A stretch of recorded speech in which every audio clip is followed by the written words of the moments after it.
I'm here to talk about success. The first rule of success is to have a vision. You see, if you don't have a vision of where you go, and if you don't have a goal where you go, you drift around and you never end up anywhere. I mean, as you know, I was born in 1947 in Austria after the Second World War. So I was very fortunate that I stumbled on my vision. And I didn't really like Austria when I grew up. I couldn't wait to get out of there. I couldn't see myself becoming a farmer or a worker in a factory or anything like that. Even though my parents wanted me to stay there and have a normal life. But that was their vision, not mine. My vision was totally different. I felt that I was born for something special, for something unique, for something big. Then one day I went to school. I remember I was 11 years old, and they showed a documentary about America. And there they showed in this documentary the huge skyscrapers, the high-rises, the huge bridges, the 6-lane freeways, and all of this stuff. And I said to myself, that's where I want to be. I don't want to be around here with these little farmhouses and these little buildings. I want to be in America. And one day after school, I walked by a store in Graz. So I went inside and I looked around and I looked at this stuff and I saw a magazine. I saw a bodybuilding magazine that had Reg Park on the cover. Reg Park was then a 3-time Mr. Universe. And I saw him on the big screen as Hercules.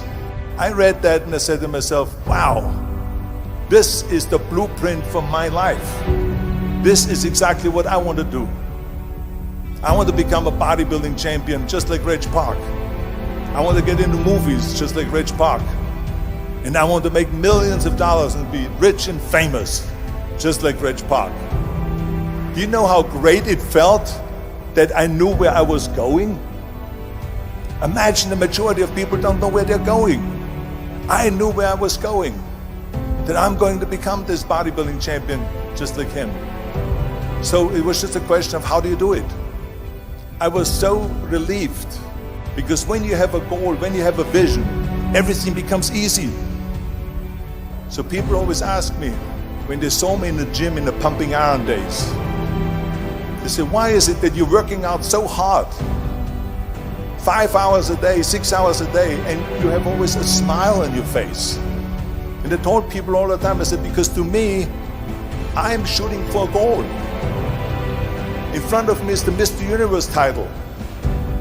So every rep that I do gets me closer to accomplishing that goal, to make this goal, this vision turn into reality. Every single set that I do, every repetition, every weight that I lift will get me a step closer to turn this goal into reality.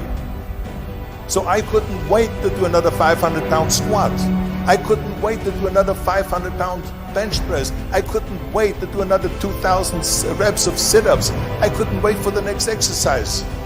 At the age of 20, I went to London and I won the Mr. Universe contest as the youngest Mr. Universe ever. And it was because I had a goal.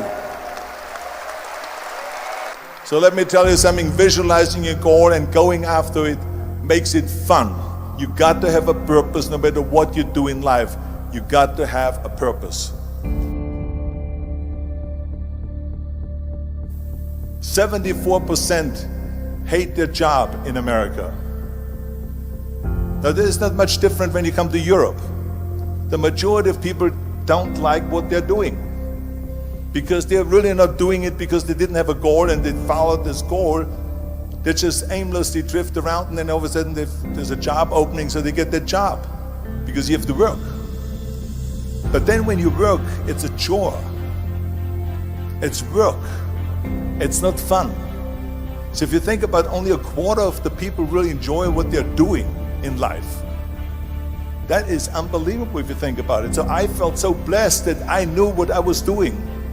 It's like a medical student that studies and knows he wants to become a doctor. You know where to go.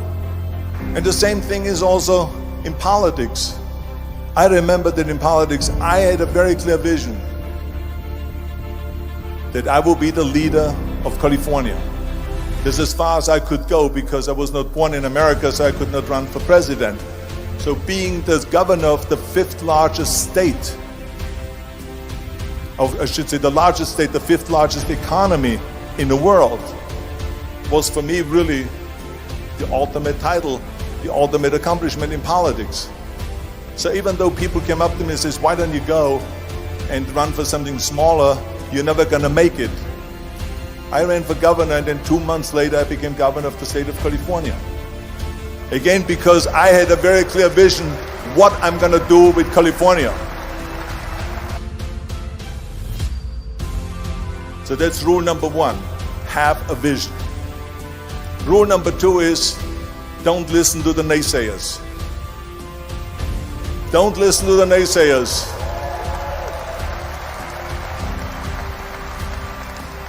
Everything I ever did, the thing that I heard out of people's mouth was, that's impossible. That can't be done. Or no. That is exactly what I heard, and of course I proved to the people that it can't be done. So whenever someone said to me, it can't be done, I heard, it can be done. When they said no, I heard yes. And when they said it's impossible, I heard it is possible. I'm a strong believer of what Nelson Mandela said, that everything is always impossible until someone does it. Well, I'm going to be the one, I said to myself, I'm going to do it and I'm going to show it to them. Maybe it has never been done before. That's perfectly fine with me. But I'm going to do it. And I did not listen to the naysayers. It's all about the hard work that you put in. I said to myself, in bodybuilding I worked out 5-6 hours a day. I'm going to do the same thing now for acting. And of course I went to college to study English. I studied the accent removal, acting classes, and all of this stuff, all day long. I worked and I worked and I worked. And within a short period of time, I made one movie called Hercules in New York, which of course went right into the toilet. But it didn't discourage me. I still had the same vision. And then all of a sudden I did Streets of San Francisco. I did Stay Hungry and Pumping Iron.